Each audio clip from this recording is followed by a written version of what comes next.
We are at the very end of the center purlin, and the pole that we need does not have a swage at either end.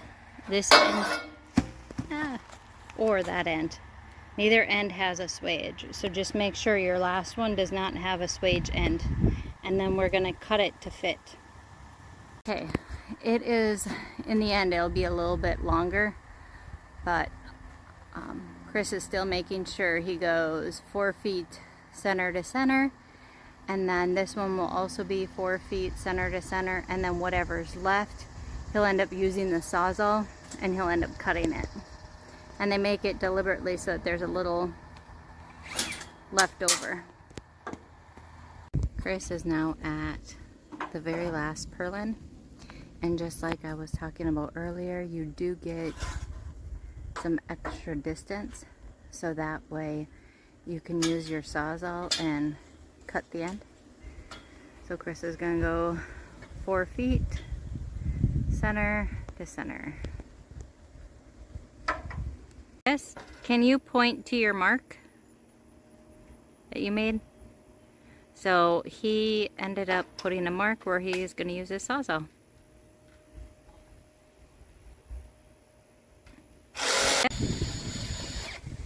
And just putting in tech screws in the last clamp on the purlin. And then the center purlin will be done.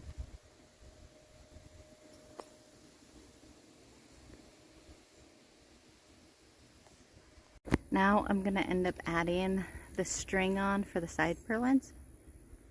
So I got my 8-foot ladder, and then I'm just going to go a foot, maybe 6 inches from where the corner meets up. The thing that made the most sense to Kris and I is once we have the string, I walk on the outside, he's bringing the ladder to the end, but then that way it just slides up where it's supposed to be along here. We added the lines on both the left side and the right side, so that way we could end up doing our side purlins. So this is what the side purlin looks like now that we have that one all straight. And now Kris is working on the next set of purlins. That's the side purlin. Once we ended up finishing the center purlin and the two side purlins, we ended up working together, and Kris was on the tall ladder, measured 6.5 inches from the center, and if you can see the I'm trying to see where I can show you, right about here is the line. So we put the line on that side, and this line is loose. I need to tie it down, but I want to show you what we do. We take, and the other side I measured out 2.5 inches, and so that one was 6.5 inches at that end, because we measured our pipes and our 2 short pipes, and it came to 115 inches. And so we took that long tape measure and measured to make sure where we were having the angle go from was 115 inches. It could have been shorter, but we wanted to go right to the corner of this one. So now all I'm going to do is tie it off, and then once I tie it where I marked it, we're going to go back and put tape on them, so that way they don't move, and then that gives a great guide in order to keep it nice and straight like all the others. And because of our measuring, we came out just right, so we really don't have to trim off anything. So that's the end of the first diagonal.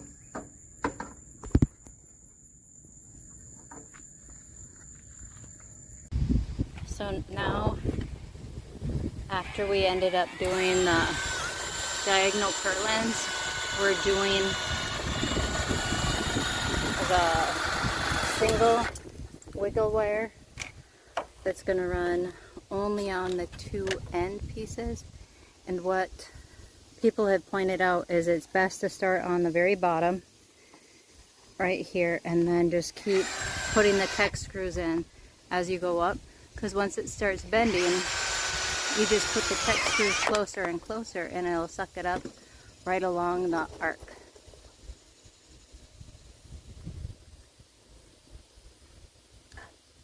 See how it bends?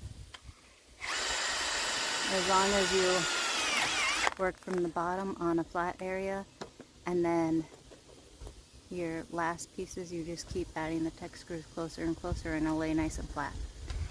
So that's that trick. We finished the first one.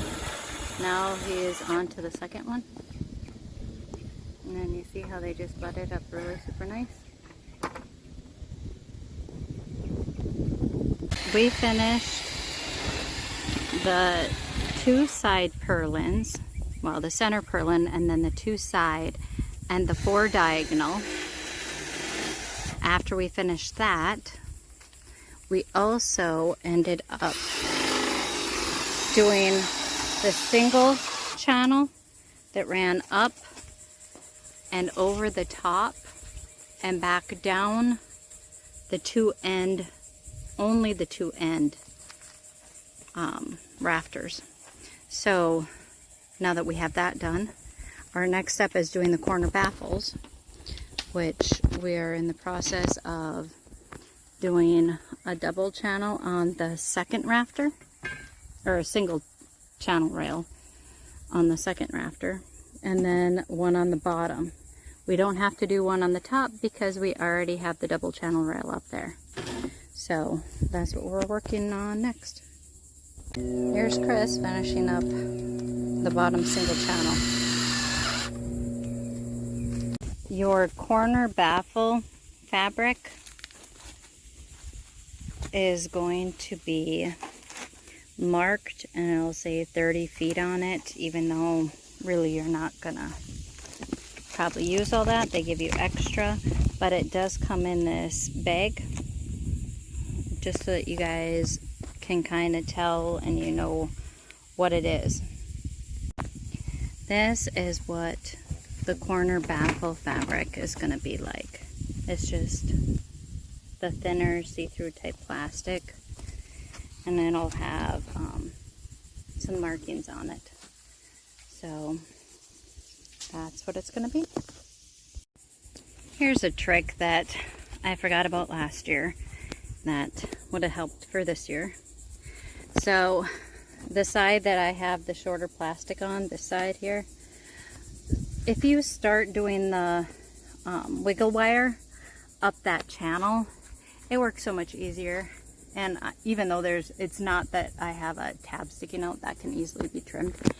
It's the fact that when I hung it, I have this extra plastic, so I'm going to end up having to adjust that when we end up doing the curtains. It's not the biggest deal because when I do the curtains, I can fix it. But for the rest of them, I'm going to end up doing the side first and tacking it down, and then I'll do the other side, then I'll do the top, then I'll do the bottom. So that's just my recommendation. You guys can do it whatever works best for you. It's just, it seems like to get a nice flat fit, that seems to be the best way. For me anyway.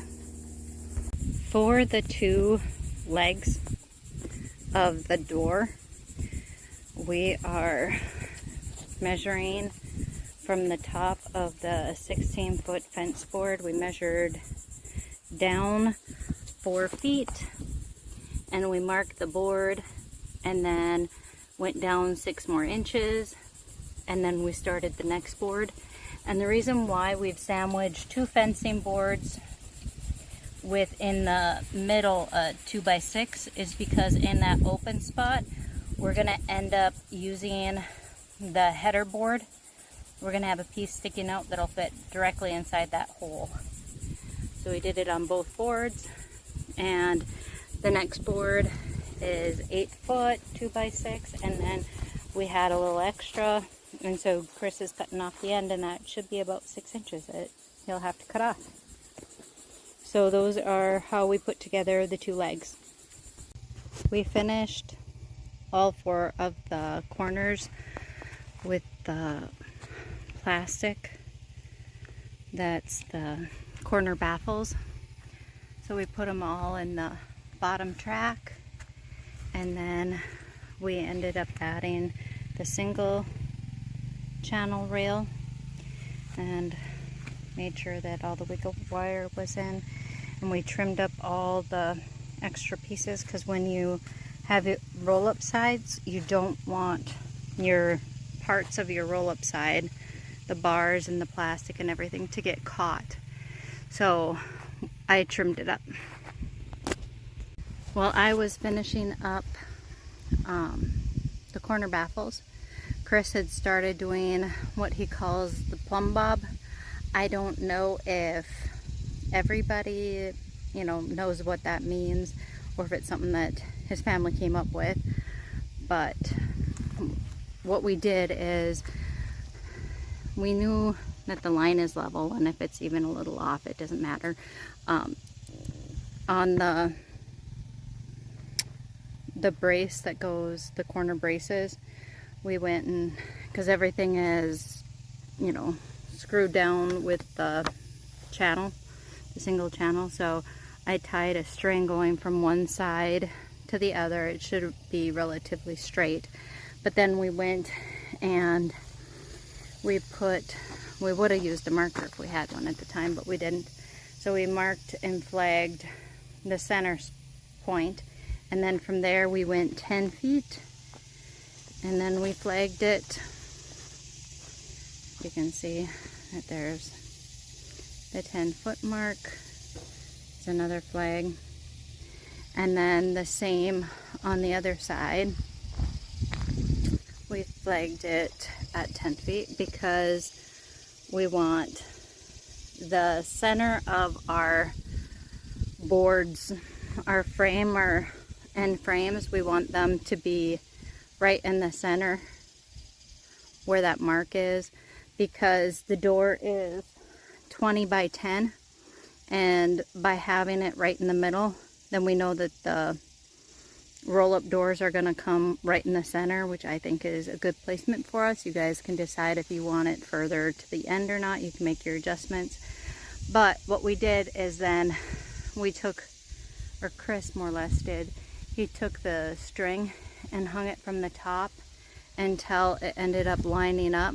Right now the wind's blowing, but with the weights on the bottom of it, it's, right. As the wind blows, it kind of shifts, but it's pretty much right where it needs to be, so we know where our center is. And same on this end. And then Kris has gone back to the house to go get the spray paint. And so, as you can tell, here's the other side. The wind keeps blowing it, but... And then what I'm going to end up doing is, once he gets the spray paint, I'm going to mark a circle on the ground right where that hook is, because I want, when we end up using the auger on the back of the tractor and we go down, I'm going to end up having the backside a little further than where this is, because I want the 6-foot board to be able to lay against the back. And then it's just going to go straight up, and we're going to use a level, and then that's how we end up starting to put up our doors. And I had shown you guys our boards that we're putting in today, and those holes. Kris ended up putting those big leg bolts in, and the trick that he does once he ends up drilling the pilot hole, he sprays them with WD-40, because then they crank down into the hole much easier. And then, yeah, we'll put these boards up, and you can see the little notches that we have, because the header board, the peg of the header board will go inside those holes. and we'll show you that as we do it. But this just is what worked for our last high tunnel really well, and it secures the whole entire frame and really makes it sturdy. And then when we do the hole, per the instructions, they tell you to put concrete in the hole. That's the only spot where we use concrete, is just for the wooden door frames. And there's our Quikrete. I'm going to use a half a bag for one and a half a bag for the other hole. I just wanted to show you guys a trick that we've learned about putting these posts in. So I marked where the center of our cut-in holes are. So I marked that, and then on top of that I marked the center of the center. So that's where we want that string that's tied to the rafter to be. And then from that middle point we measured down 10 feet 1 inch, because that's where it's going to be at on the ground. And so that way we don't have to guess how deep we need to make it in order to make both the two ends being the same height. So then I marked even the center of where the ground is, and so that way when we dig our hole, Kris already augered down, now he's just doing by hand, but this way we can find out if we've gone deep enough or if we need to go deeper. Pushed just a tad bit of dirt in because it was 1 foot 9.5 inches and we wanted 1 foot 9 inches, but it works out really slick. And then he's hanging the plumb bob to make sure it's right. Kris climbed up the ladder and he ended up putting our ratchet strap, because once we get it into position exactly where we want it, level and everything, then we strap it down. So we strapped the board up, and as you can see, that's where we wanted to make the hole, because then the fabric on this side, it gets secured right where the bottom of the hole is. Then it's easier to tack the fabric, and there isn't a gap there for bugs or anything to get into, and we don't have to add like a second board in order to go across to cover it. And it's exactly where we wanted it. So yeah, our first end is done, or not end, but first beam is put in, and we made sure we checked it level every which way, and then we just secured it. Now we're coming to putting everything together, getting it prepared. So right on this bottom line we ended up taping, you can see the line, and then we went on this side, we did the same thing to the bottom line and taped it, and then we ended up putting in our level, so that way we could figure out if it was, oh, where did my line level go on this? Here, let me zoom out.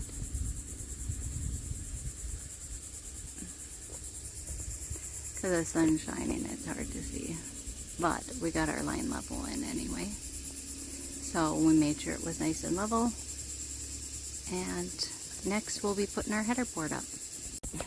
So Kris and I went and measured what is going to be our keyhole. What he just put that board over is actually has the little peg that I was talking about, the hole in the peg. That's going to be the peg that sticks out. So we ended up measuring, what we got was on the header board, we want to be able to make it stronger, so we made it so that we're going to end up putting another peg in this spot here going up to the roof. So we'll have this attaching to the roof as well, just to make the header board that much stronger and the frame itself that much stronger. So we have, again, the little peg that's going to go in the hole that the legs are already at. Then we've got this hole that's here, that's going to be for one of the pieces that's going to go up to the roof. This is another spot that's going to go up to the roof, and then we have the peg at the end. So that's going to be our header board, and by doing this, It'll make it nice and level and nice and strong, and you can use a whole 12-foot board in order, or header board, in order to be able to drive your tractor under without having to hold up the center of it. And we've got where because it has a 16-foot fence board, but in order to get long enough, we had to add a second fence board. So we have a short one at this end, and then on the opposite side we have the long fence board, 16 foot, and then we have the short fence board on the bottom, just as another line of strength. So now we're going to end up using our leg bolts and putting everything together. Next we took our grapple on the tractor, and we're just getting it up as high as we can, so that way it's not too terribly far for us to lift.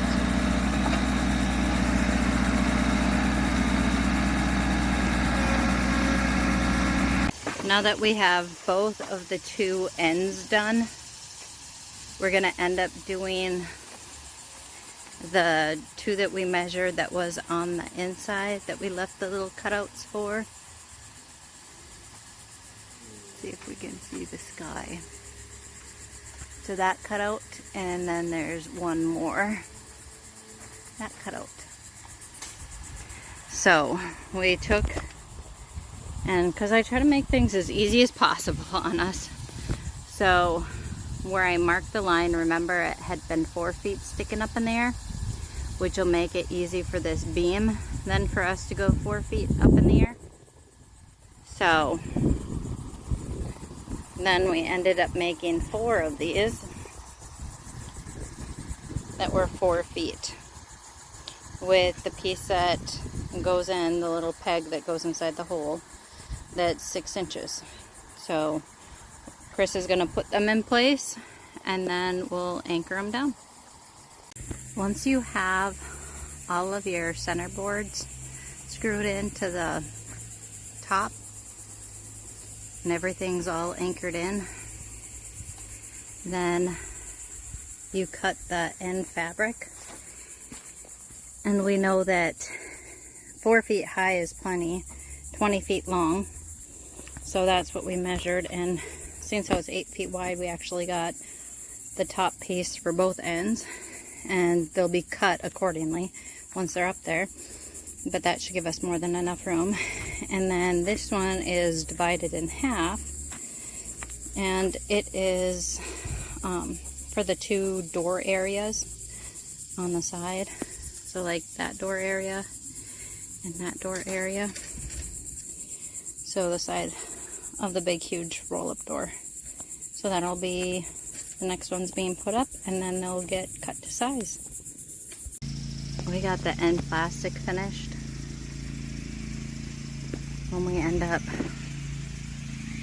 screwing these onto the wood, we make sure that we're using the washers that come with, that have a little bit of neoprene on the back of them into the wood. And then the sides here, they're finished because the top doesn't go over it. And so I just wiggle wired it in, trimmed it up. So, and it just goes from the bottom, and Kris is going to put screws into this bottom board. But put all the wiggle wire in all the way up to where the double channel is, and then the top will come down to there. We're getting ready. I deliberately did not trim some of that because I needed the weight for when we pull the top. I wanted the weight from those to keep it tucked over, so that way I didn't have to add another wiggle wire that I'm just going to have to remove. And we're getting ready with the top cover, and I'll go through that with you. Thank you for watching our video. If you'd like to see more in the future, make sure you like and subscribe to our page. Thanks for watching.